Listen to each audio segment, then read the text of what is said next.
Hey guys, welcome to your YouTube channel. आज हम कर रहे हैं हमने लो स्टार्ट किया हुआ था। इसमें हम सेकंड चैप्टर कर रहे हैं जिसका नाम है कंपनी के बारे में हम पढ़ेंगे, जिसमें मीनिंग, कैरेक्टरिस्टिक्स और नेचर पढ़ेंगे। इस वीडियो में हम मीनिंग, डेफिनेशन और इसके कैरेक्टरिस्टिक पढ़ेंगे जो मोस्ट इंपॉर्टेंट है, जिससे इस चैप्टर में से मैं आपको बता देती हूँ। बेसिकली 2 मार्क्स के क्वेश्चन पूछे जाते हैं, 1 लाइनर क्वेश्चन होते हैं जिसे कहा जाता है। और ना इसमें मतलब जो कैरेक्टरिस्टिक है ना, वो 2 मार्क्स के अकॉर्डिंग बहुत इंपॉर्टेंट है। कई बार पता नहीं चलता, यूनिट फर्स्ट में से कैरेक्टरिस्टिक इकट्ठे पूछ लेते हैं कि आप एक्सप्लेन करो 16 मार्क्स में। तो इसलिए यहाँ पे क्वेश्चन सेपरेटली, एक तो 2 मार्क्स के अकॉर्डिंग इंपॉर्टेंट है कैरेक्टरिस्टिक। मैं आपको कोई नहीं कहूँगी कि नहीं 16 मार्क्स में आएगा, नहीं, जो भी है।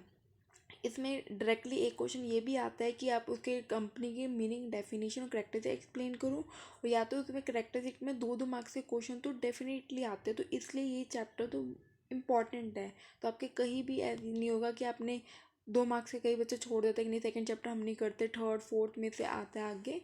तो आपको उसमें से मैं बताऊँगी कैसे कैसे क्वेश्चन पूछे जाते हैं, वीडियो की स्टार्टिंग में बता दूँगी। ओके, अब आते हैं मीनिंग की बात। मैं आपको मीनिंग यहाँ से नहीं पढ़ा रही, मैं आपको यहाँ सेपरेटली यहाँ से पढ़ा रही हूँ। अच्छा, सबसे पहले वीडियो स्टार्ट करने से पहले ना आप कंपनी का मीनिंग ना अपनी लैंग्वेज में पहले सोचिए। कंपनी होती क्या है, क्या होती है, आप गेस कीजिए, मुझे कमेंट सेक्शन में बताइएगा। कंपनी होती है जैसे कि 2-3 बंदों को मिलकर बनती है, एक टुगेदरनेस आके, जो अपने कुछ प्रॉफिट अर्न करने के लिए इकट्ठे होते हैं, और जहाँ पे वो अपना थोड़ा थोड़ा शेयर ऑफ अपनी इनकम लगाते हैं, ठीक है, जिससे वो अपने फ्यूचर में अपना प्रॉफिट अर्न कर पाए। ओके, आगे मैं आपको यहाँ पे डेफिनेशन पढ़ाती हूँ। कंपनी क्या होती है, एक सेपरेट लीगल एंटिटी होती है, ठीक है। रिप्रेजेंट पर एसोसिएशन ऑफ पर्सन, एसोसिएशन मतलब group of person, whether naturally दिखाए, लीगली दिखाए या मिक्सचर ऑफ बोथ दिखाए, with specific objective. Specific objective सबका क्या होता है, पैसे अर्न करना ही होता है ना। सबका स्पेसिफिक ऑब्जेक्टिव क्या होता है, हर इंसान क्या करता है कि जॉब करनी है, उसके बाद हमें पैसे मिलेंगे, इनकम मिलेगी, जिससे हम अपनी नीड्स को फुलफिल कर पाएंगे। कंपनी मेंबर शेयर ए कॉमन पर्पस, या दोनों का इकट्ठे हुए हैं, म्यूचुअली एग्री हुए एक दूसरे, तो कॉमन पर्पस अर्न करने के लिए ना। यूनिट स्पेसिफिक ऑब्जेक्टिव डिक्लेयर, उनका एक, अगर आपने कंपनी सेट किया तो फिर आप एक गोल भी तो सेट करोगे कि आप क्या अर्न करना चाहते हो, क्या आप अपनी कंपनी को कहाँ किस ऊंचाई तक ले जाना चाहते हो, क्या आपका एम है, क्या शेयर ऑफ प्रॉफिट है, क्या आपका आगे फ्यूचर प्लानिंग है, एक्सेट्रा एक्सेट्रा, ठीक है। यहाँ पे सम वेरियस फॉर्म है, आप कंपनी किस किस टाइप की होती है, आप किस किस टाइप में कंपनीज आजकल है, यार हर फील्ड में कंपनी है। मॉनेटरी एसोसिएशन, नॉन प्रॉफिटाइजेशन जैसे कि एनजीओ हो गए, सॉरी नॉन प्रॉफिट ऑर्गेनाइजेशन जैसे एनजीओ हो गए। वॉलेंट्री है, जो आप बिजनेस अर्न करने के लिए, बिजनेस एंटिटी होगी जिसका एम क्या है, प्रॉफिट अर्न करना। फाइनेंशियल एंटिटी होगी, जो बैंक सेक्टर आ जाते हैं। जो एजुकेशन के लिए भी तो कंपनी सेट किया जाता है, बायजू सबसे बड़ा एग्जाम्पल, अनअकैडमी, ठीक है। और एक ये और है, मैं आपके लिए कटिंग लेके आई थी, तो अब यहाँ से भी एक ये डेफिनेशन याद कर सकते हैं। ये मैंने आपको इसलिए यहाँ पे मैं आपको स्लाइड प्रोवाइड कर रही हूँ ये, क्योंकि वहाँ से सिर्फ बुक में से आप एक रीडिंग ले सकते हो, लिखने के लिए आपको कंटेंट चाहिए। तो मैंने ये आपको ये 2 स्लाइड में आपको कंटेंट शो कर दिया। तो आप ये यहाँ से अपना एग्ज़ाम के लिए आप यही सेम का सेम लिख के आ सकते हो। आपको कंटेंट मिल गया, मीनिंग में आपको क्या लिखना है। तो मैं यहाँ पे एक चीज़, ये ऊपर वाला पैराग्राफ आप एक बारी रीड आउट कर लेना। ओके, अब ये मैं यहाँ से आपको एक बता रही हूँ, कंपनी के 2 वर्ड से डिसाइड होता है। कंपनी 2 वर्ड से मिलती है, कंपनी, और ये इसको ब्रेक करके टुगेदर, और इसका मीन्स ब्रेड, इकट्ठे करके वो बनता है। और इसका सिंपल डेफिनेशन में बात करें, एक group of person who ate together, इकट्ठे खाते हैं, जो इकट्ठे रहकर बिजनेस के पैसे को यूटिलाइज करते हैं। बस इसके अलावा कुछ नहीं है मेरे अकॉर्डिंग, ठीक है। आपको ये एक बार रीड कर लेना, और जो मैंने आपको कहा है आप एक स्क्रीनशॉट ले सकते हैं, नहीं तो मैं डिस्क्रिप्शन में ऐड कर दूंगी। अगर मैं ऐड नहीं कर पाई तो प्लीज़ एक बार मुझे कमेंट सेक्शन में बता दीजिएगा, ठीक है। अगली आती है डेफिनेशन।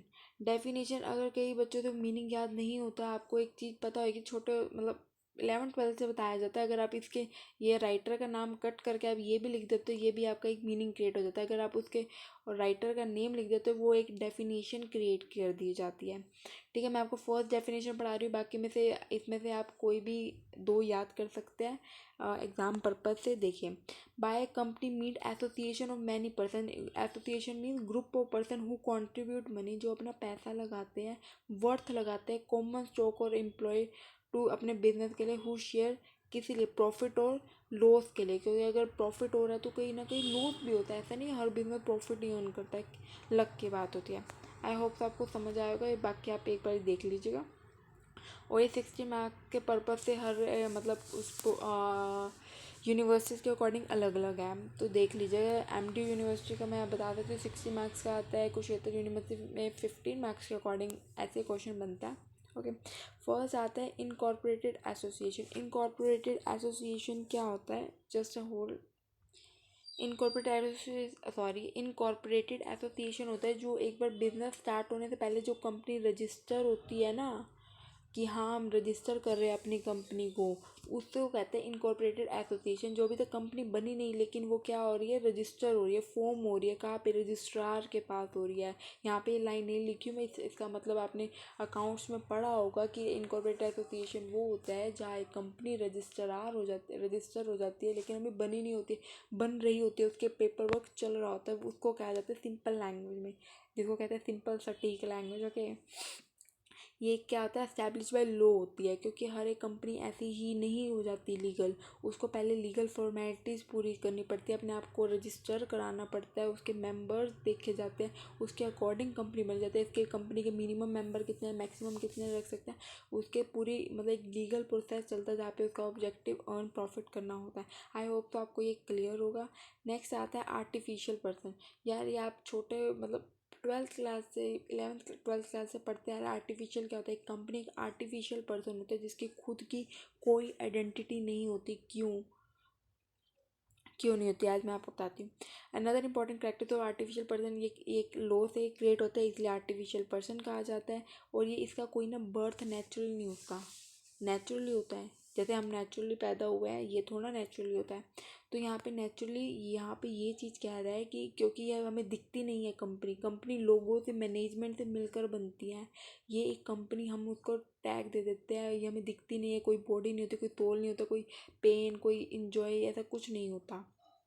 हम इसको प्रेजेंट ये ऐसा कुछ शादी ये दिया हुआ है, इसकी हम इसको देख नहीं सकते, बस हम इसको महसूस कर सकते हैं। हम लोगों की किसके मतलब जो मैनेजमेंट होते हैं उनकी यूनिटी के कारण अगर हम गोल अचीव लेते हैं, हाँ एक कंपनी का गोल हो जाता है। दैट्स वाई हम ये कहते हैं आर्टिफिशियल पर्सन कहा जाता है। नेक्स्ट आता है separate legal entity. Separate legal entity क्या होती है? कंपनी की अपनी मेंबर मतलब इसमें मेंबर्स अलग होती है, मैनेजमेंट अलग होती है, कंपनी अलग होती है, सेपरेट इसलिए कहा गया separate legal entity. The most important characters of a company that is separate legal entity as per the law acquire separate legal entity district. अगर इनकॉर्पोरेशन हो गया, उसके बाद उसके मेंबर बन गए, सब कुछ हो गया, एंटायर कॉन्ट्रैक्ट हो गया, और हमें प्रॉपर्टी उसमें नेम बाय हमने प्रॉपर्टी का नेम कर लिया, बोरो लैंड अपनी सब कुछ कर लिया। ठीक है, अब मैं इसको है ना एक बार सिंपल लैंग्वेज में, मैं आपने नहीं हाथ से तो पढ़ लिया, मैं आपको सिंपल लैंग्वेज में बताती हूँ। सेपरेट लीगल एंटिटी का मतलब पता है क्या होता है? एक कंपनी अलग होती है लेकिन ना अगर हम सारे बंदे अपने एसोसिएट मतलब इकट्ठे होके एसोसिएशन ऑफ पर्सन इकट्ठे बन के हम एक कंपनी चला रहे हैं ना, तो हम अपना सारा पेपर वर्क समझ, तो पेपर वर्क हम कंपनी के नाम से कर सकते हैं। अब बताओ हर उसके मतलब कोई लीगल वर्क कर रहा है, हर बंदा मेंबर आके साइन तो नहीं कर सकता ना, तो हम उसके लिए एक अपना साइन अपना लोगो हर एक चीज़ वो कर देते हैं, इसलिए उसकी एक आइडेंटिटी बन जाती है, सेपरेट लीगल एंटिटी कहा जाता है। अब हम कंपनी की कोई जगह लेते हैं, लैंड लेते हैं, तो हम कंपनी के नाम से लेते हैं, मेंबर के नाम से थोड़ा लेते हैं, इसलिए कहा गया उसकी सेपरेट लीगल एंटिटी है। मैं आपको यहाँ से पढ़ा देती हूँ, देखिए ये पढ़िए। Separate legal on corporation under law a company become a separate legal entity as compare to member. उसकी अपनी अलग आइडेंटिटी हो, कंपनी डिफरेंट डिस्ट्रिक्ट फॉर्म में मेंबर लो अपने अलग होएंगे, their own name own seal asset liability separate, उसकी अपनी एसेट लाइबिलिटी सब कुछ अलग होगी, कंपनी के नाम से चलता है क्योंकि कंपनी, इसलिए उसको कहा गया वो सेपरेट लीगल एंटिटी है। इट इज कैपेबल और ओइंग प्रॉपर्टी अलग होगी, डेप्ट अलग होगी, बोरिंग अलग होगी, कंपनी के नाम पर होगी, कंपनी की इसलिए कहा गया है, उसकी आइडेंटिटी ही अलग है, उसकी पहचान ही अलग है कंपनी के नाम से कुछ लिया है तो। सेकंड आता है परपीचुअल सक्सेशन।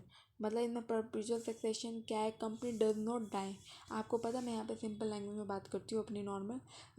परपीचुअल सेक्शन ये होता है, अगर कंपनी में कोई बंदा चला जाता है, कोई मेंबर, कोई बंदा नया ऐड हो जाता है, या किसी की डेथ हो जाती है, कंपनी इंसॉल्वेंट हो जाती है, उसको नए पार्टनर मिल जाएंगे, लेकिन कंपनी उसी की तरह चलती जाएगी, कंपनी को कोई फ़र्क नहीं पड़ता। आज वो कंपनी बिक भी जाती है, लेकिन वो कंपनी का नाम तो चल रहा है ना।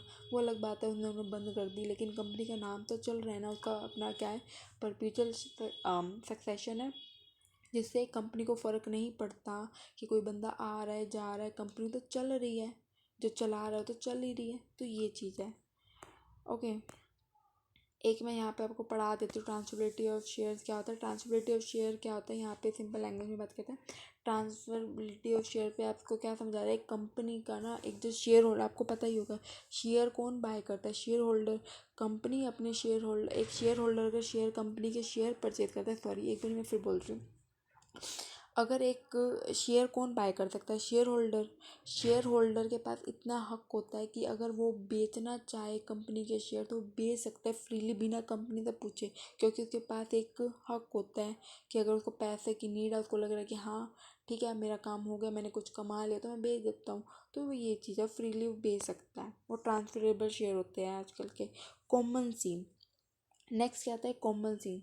और कॉमन सील क्या होता है, कॉमन सील में पता है क्या सील है, ये कॉमन सील का मतलब क्या होता है, जहाँ पे ना कंपनी अपने लीगल ना, आज तक आपकी ये ना 12th क्लास में एक पता नहीं कौन सा चैप्टर था, वहाँ पे भी था। कॉमन सील में पता है ये चीज़ होती है, जैसे कंपनी के राइट्स, लॉज, ये सारी चीज़ें लिखी होती है, अपना मैंडेटरी होता है, जहाँ पे वो अपने कंपनी के कानून एक ना आइडेंटिटी बना के रखे, सिंबल बना के रखे कि कंपनी का ये सिंबल होगा, और कंपनीज के डॉक्यूमेंट्स ये सारे उस कॉमन सील के अंदर लिखे होते हैं। यहाँ होता है इसका लिमिटेड लाइबिलिटी। आपको पता है अनलिमिटेड लाइबिलिटी क्या होता है, बच्चे ना कंफ्यूज होते हैं, लिमिटेड लाइबिलिटी और अनलिमिटेड लाइबिलिटी में फ़र्क क्या होता है। मैं सिंपल लैंग्वेज में बात करूँ तो लिमिटेड लाइबिलिटी वो होती है, और मैं दोनों चीज़ें एक्सप्लेन कर देती हूँ, लिमिटेड और अनलिमिटेड।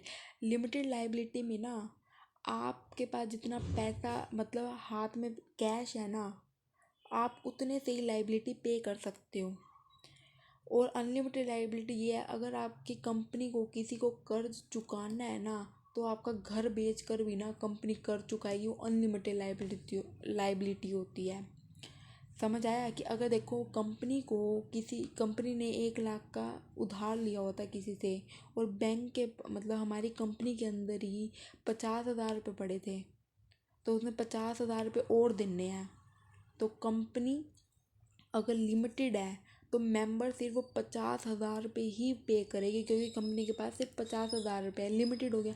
50,000 के लिए कंपनी के मेंबर हाथ खड़े कर देंगे, हमारे पास तो है नहीं, हम तो अपने घर पे लाएंगे नहीं, क्योंकि हमारी कंपनी की क्या है, लिमिटेड लाइबिलिटी है। और अगर यही अनलिमिटेड हो तो वो 50,000 रुपये वसूल ना शेयर होल्डर क्या है, जो कम जहाँ से हमने लोन लिया है, एक बैंक के पास इतना हक है कि वो हमारे घर भी, मेंबर्स के घर बिकवा के अपने 50,000 रुपये वसूल कर लेगी। ठीक है, ये लिमिटेड लाइबिलिटी और अनलिमिटेड लाइबिलिटी में आपको फ़र्क समझ आया। नंबर ऑफ़ मेंबर तो आप भी पढ़ सकते हो। नंबर ऑफ़ मेंबर्स क्या होते हैं, मिनिमम 7 होते हैं, मैक्सिमम जो आपके उसके डिपेंड होते हैं, तो ये चीज़ पढ़ लीजिएगा। रिप्रेजेंटेटिव मैनेजमेंट, रिप्रेजेंट मतलब क्या होता है, कंपनी तो एक आर्टिफिशियल पर्सन होती है, आर्टिफिशियल मेंबर होती है, लेकिन उसको कंपनी को रिप्रेजेंट कौन करता है, उसके मेंबर्स रिप्रेजेंट करते हैं जो मिलके बनते हैं।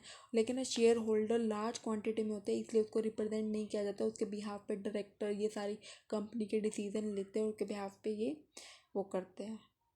आगे आते हैं ट्रांसफरेबिलिटी ऑफ शेयर, मैंने आपको पढ़ा दिया। नेक्स्ट आती है termination of existence. Termination of existence क्या होती है, एक चीज़ और कहनी है बच्चों, अगर जिसने भी अभी तक चैनल को सब्सक्राइब नहीं किया तो प्लीज़ जल्दी जल्दी चैनल को सब्सक्राइब कर लीजिए, और लाइक कर दीजिए, शेयर कर दीजिए। और सेकंड थिंग, मैं आपको सारे चैप्टर लो के पढ़ाऊँगी, अकाउंट्स के धीरे धीरे वीडियोज़ आती जाएगी, तो प्लीज़ चैनल पर बने रहिए और चैनल को सब्सक्राइब कीजिए। देखिए आगे टर्मिनेशन ऑफ एग्जिस्टेंस।